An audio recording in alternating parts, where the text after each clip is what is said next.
Hi there, this is Brett from GameBite and welcome to another episode of Up to Speed, where we bring you up to speed with all of the gaming news you might have missed over the last week. To begin with though, let's get an update of what happened about those rumours from last week.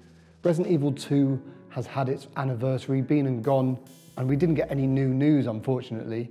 But interestingly enough, over the last week we have seen the website updated to just say the word OK. Now this is probably something that's been done just to make sure that the domain doesn't get taken away from Capcom. It's something that a lot of companies will do pieces like this, but it's strange that they've put a bit of text on there, and it's even more strange that they put a bit of text on the ResidentEvilOutbreak.com domain as well. Resident Evil Outbreak is another popular Resident Evil game that people are often calling for a remake or a remaster in some way. It was the first foray into online gaming for the franchise, and it was pretty good. The only problem was no one really had online on PlayStation 2, so it kind of died out. It also seems that the game that Sega were teasing was the spiritual successor to Theme Hospital. Called 2 Point Hospital, the game is due out later this year and has a fun, cartoony style that looks like it could be just as great as Theme Hospital. The ailments are still ridiculous and comical, and it could prove to be what people have wanted for a long time. Rumours have been circling that we could be seeing Cyberpunk 2077 at E3. The game from CD Projekt Red, the masterminds behind the Witcher franchise, is a Cyberpunk game, surprisingly, and has had quite a bit of hype, but nothing really said for a while. Apart from the other week where the Twitter account randomly tweeted out the word beep.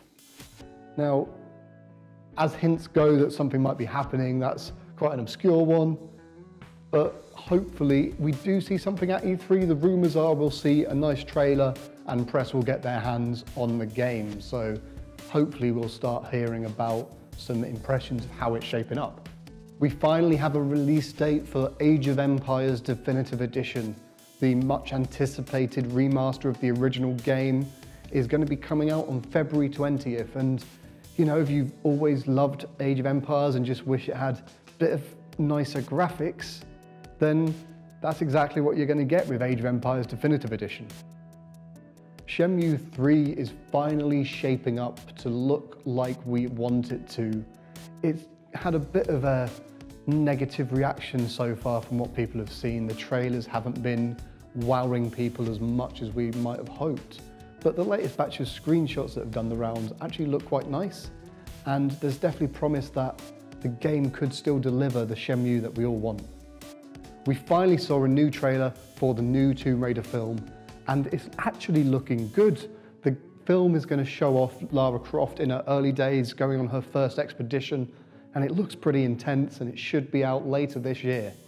For years, cats have enjoyed cardboard boxes more than the toys you actually buy them, but now Nintendo are trying to make humans love cardboard boxes more than the actual toys you buy them, because that's the latest thing they've released for the Nintendo Switch. The Labo, which is due out in April, is a cardboard box pack that you build up and basically can play games with. You put your Joy-Cons into the cardboard box pieces, you put your Switch screen into the cardboard box pieces, and you can play a piano, or you can play a robot game, or go fishing. It taps into the same sort of construction stuff that people who love Lego or Meccano or things like that are probably going to really enjoy, but there's going to be a niche here that'll be interesting to see how much pickup there actually is. But considering the Nintendo Switch has become the fastest selling console in US history, it could be that this dark horse of an idea is actually a winner for Nintendo again.